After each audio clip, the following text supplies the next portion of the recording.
Imagine estar preso a um assento de motorista apertado. Plástico duro e brilhante e metal te prendem, sem espaço para se mover. Um capacete aperta sua cabeça e luva suas mãos. À frente, um ventilador engole ar feito um cão sedento. Luzes e números piscam no volante, enquanto motores barulhentos rugem ao seu redor. 10 segundos. Só se ouve o estrondo vindo dos capôs dos 20 carros. Você pega o pedal de marcha. É isso.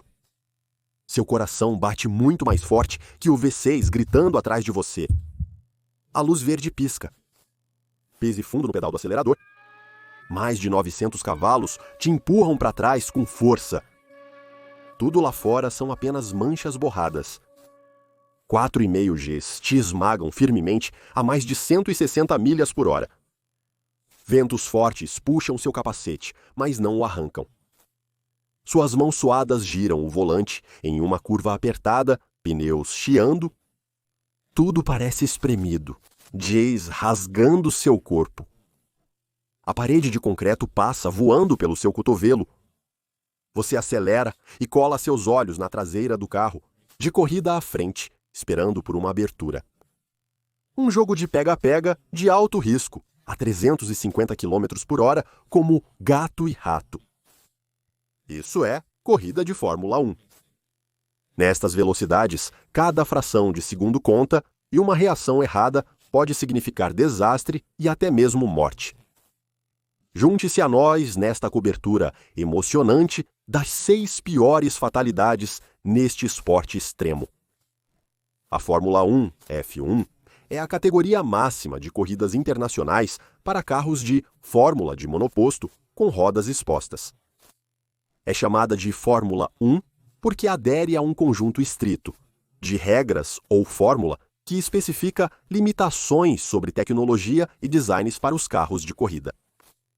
Esta fórmula foi definida e aprimorada ao longo dos mais de 70 anos de história da F1 para permitir velocidades vertiginosas enquanto garante uma competição acirrada. Uma partida de xadrez de alta tecnologia e alto risco sobre rodas. Os líderes se revezam no jogo de estratégia de pitch e economia de combustível. Dados de telemetria são analisados nos pits em busca de ajustes precisos. A concentração do piloto deve ser impecável, pois os carros dançam na linha tênue do controle.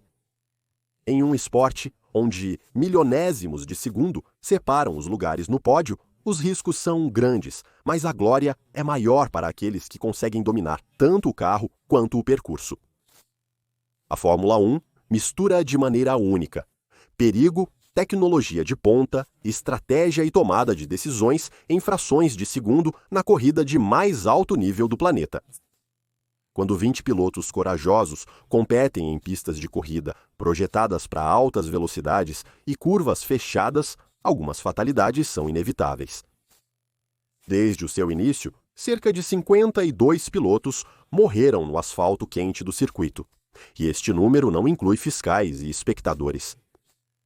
Prepare-se para uma jornada intensa enquanto exploramos algumas das piores fatalidades da história da Fórmula 1, o esporte a motor extremo.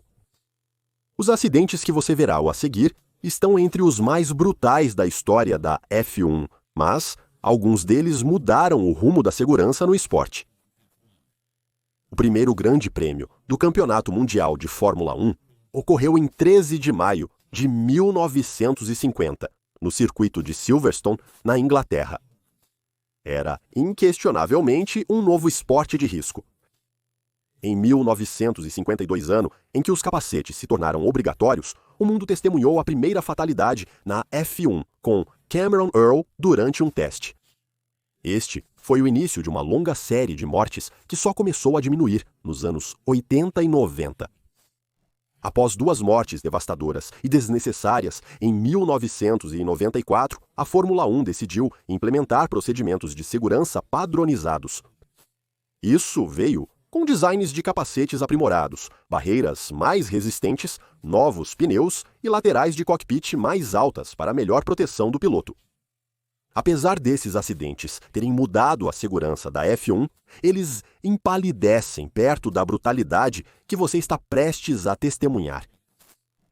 Acidentes acontecem, mas o que é pior é quando aqueles no comando ignoram os sinais de alerta que poderiam ter evitado a tragédia. Foi isso que aconteceu no caso de Joseph Schlesser, um talentoso piloto de corrida que fazia parte da equipe da Honda. Antes de sua carreira na F1 ser interrompida, o piloto francês participou de Le Mans e Fórmula 2, onde ganhou maior fama.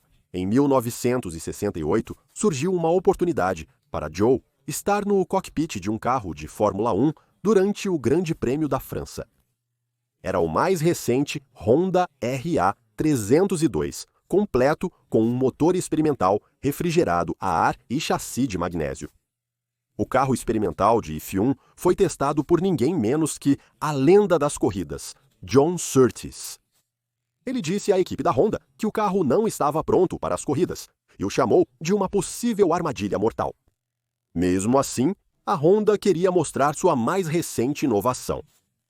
Então, quando chegou a hora da corrida, John se recusou a entrar no veículo. Como herói local, a Honda contratou Joseph Schlesser para enfrentar o desafio em seu lugar.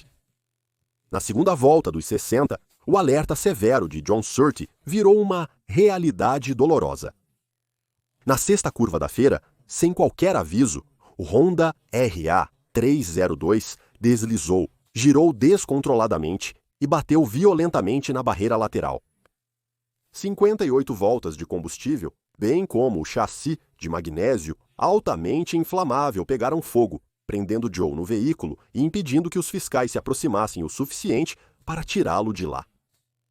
Quando as chamas foram apagadas e Joe foi arrastado para fora dos destroços, já era tarde demais. A verdade mais dolorosa sobre este acidente é que foi causado pela ganância corporativa insensata e pelo desejo de exibir um carro que se tornou uma armadilha mortal. Se os líderes da Honda tivessem ouvido os avisos sobre o carro, Joe poderia ainda estar conosco hoje. A seguir temos Joachim Rindt, da Alemanha. Ele é o único piloto a receber um campeonato mundial após sua morte. Joachim começou a correr de motocicleta, mas logo passou para carros no início dos anos 60. Ele competiu na Fórmula Júnior e Fórmula 2 antes de passar para o grande esporte da Fórmula 1. Ele estreou na F1 em 1964 pela equipe Rob Walker, mas só um ano depois, seu nome começou a se espalhar entre os fanáticos por F1. Em 1965, ele se juntou à equipe Cooper e conquistou seu primeiro pódio na segunda corrida da temporada. Isso impulsionou Rindt para uma próspera carreira na F1, correndo por equipes como Lotus e Brabham. Ele se tornou uma lenda nas pistas por seu estilo de pilotagem agressivo e abordagem destemida nas corridas. Fora das pistas, era conhecido por seu carisma e espírito incansável. É lamentável que sua melhor temporada tenha terminado com sua morte devastadora. Era 1970 e Rindt estava no auge de sua carreira. Apesar da forte concorrência de adversários talentosos, Rindt venceu as 5 primeiras de 9 corridas da temporada, encaminhando-o para o título do campeonato. Queimar até a morte é a última maneira que qualquer piloto de F1 quer partir, e naquela época era muito comum, como vimos com a trágica história de Joseph Schlesser. Os cintos de segurança padrão usavam arnês de 5 pontos. Querendo escapar de um destroço em chamas a tempo, Joachim decidiu que seria melhor não apertar o 5º ponto do arnês entre suas pernas. Ele não sabia que, ao tentar evitar uma morte horrível, causaria outra. Era 5 de setembro, em Monza, Itália. Joachim Rindt, assim como outros pilotos, treinava para as 4 rodadas finais do Grande Prêmio da Itália. Quando Joachim se aproximou da icônica curva parabólica, ele freou em alta velocidade, mas uma falha no eixo do freio fez com que ele perdesse o controle do veículo. O carro bateu em uma barreira de proteção mal instalada, fazendo o carro girar. Como Joachim não estava devidamente preso, ele escorregou por baixo do cinto de segurança de 5 pontos, tendo a garganta fatalmente cortada. O jovem de 28 anos não pôde ser salvo, sua vida se esvaindo lentamente. Apesar de ter perdido as últimas 4 corridas após seu acidente fatal, Jochen ainda conquistou o campeonato mundial devido à sua liderança dominante na classificação de pontos. Pelo menos sua morte não foi em vão. Regulamentos mais rígidos para cintos de segurança foram estabelecidos e a necessidade de barreiras bem instaladas ficou mais clara. Jochen Rindt tentou desesperadamente evitar a morte que Roger Williamson enfrentou poucos anos depois, em 1973. Ele era extremamente apaixonado por corridas, muito respeitado no automobilismo e foi bicampeão britânico da Fórmula 3. Com sua velocidade e habilidade na pista, Williamson certamente poderia ser um campeão mundial. Mas essa esperança foi interrompida em sua segunda corrida de F1 no Grande Prêmio da Holanda. Apenas 2 semanas após uma performance fracassada. Após um início ruim, Williamson subiu para o 13º lugar com uma determinação feroz. Em sua 8ª volta, ao contornar uma curva, houve uma falha catastrófica. O pneu dianteiro esquerdo explodiu, lançando o 731 contra uma barreira de metal. O carro foi arremessado ao ar, aterrissando a 70 metros do ponto de impacto, espalhando combustível e faíscas ao deslizar sobre o teto. Williamson não havia se ferido gravemente no acidente, mas agora estava preso dentro de um carro sendo engolido pelas chamas. A única pessoa a vir em seu resgate foi David Purley, amigo próximo de Williamson e ex-paraquedista. 2 fiscais observaram Purley tentar virar o carro para salvar a vida do amigo. Ele até usou um extintor de incêndio nos destroços, mas não bastou para conter o fogo. Purley admitiu depois que ouvia os gritos do amigo enquanto o fogo continuava. Uma investigação descobriu que a barreira havia sido instalada incorretamente na areia em vez de concreto, o que lançou o carro em vez de pará-lo. Após o incidente, fiscais de pista passaram a usar roupas retardantes de fogo e a qualidade do treinamento melhorou. Você pode questionar por que nenhum outro corredor parou para ajudar. Resumindo, após a corrida, quando perguntaram a Niki Lauda por que ele não parou para ajudar a Roger Williamson, ele simplesmente disse: "Sou pago para correr, não para parar." Fica claro que essa catástrofe poderia ter sido evitada com planejamento adequado e empatia humana. Outro acidente, sem sentido que poderia ter sido evitado, é o de Helmut Koenig, um motorista austríaco de 25 anos. Atenção, telespectadores! O próximo acidente pode ser o mais extremo da lista. Helmut iniciou sua carreira de piloto, como muitos outros da F1, em um Mini Cooper. Ele havia comprado isso do grande Niki Lauda na esperança de se tornar o próximo campeão da Fórmula 1 de Viena. Antes de migrar para a F1, Helmut disputou corridas de turismo, Fórmula 5 e Fórmula Ford. Após se estabelecer nas corridas de automóveis, ele finalmente conseguiu um assento com a escuderia Finotto, competindo no Grande Prêmio da Áustria em 1974. Ele não se classificou, mas ganhou uma oportunidade de fazer parte da equipe de corrida Surtees, criada por John Surtees. Após provar seu valor, no Grande Prêmio do Canadá de 1974, Helmut começou a estabelecer um nome para si, como o desafiante a ser observado em 1975. Infelizmente, ele não viveria para ver suas vitórias se concretizarem. No dia 6 de outubro de 1974, durante o Grande Prêmio dos Estados Unidos da América no Autódromo de Watkins Glen, Helmut Koenig sofreu uma falha catastrófica na suspensão na curva 7. Uma falha na suspensão pode causar uma perda total de controle do veículo. Então, incapaz de virar, Helmut colidiu de frente com a barreira de proteção que deveria prevenir lesões graves. O erro fatal foi uma barreira de proteção mal fixada. A parte inferior cedeu com o impacto do carro, mas a superior permaneceu intacta. Helmut passou direto por essa lacuna. e a velocidade, força e ângulo impactaram seu tronco superior, tragicamente removendo sua cabeça de seu corpo.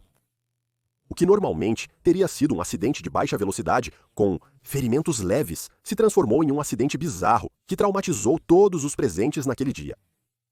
A morte de Helmut Koenig poderia ter sido evitada se a barreira de proteção estivesse instalada corretamente. No entanto, nada prepararia o mundo da F1 para o incidente catastrófico que tirou a vida de não uma, mas 2 pessoas no autódromo de Kyalami durante o Grande Prêmio da África do Sul.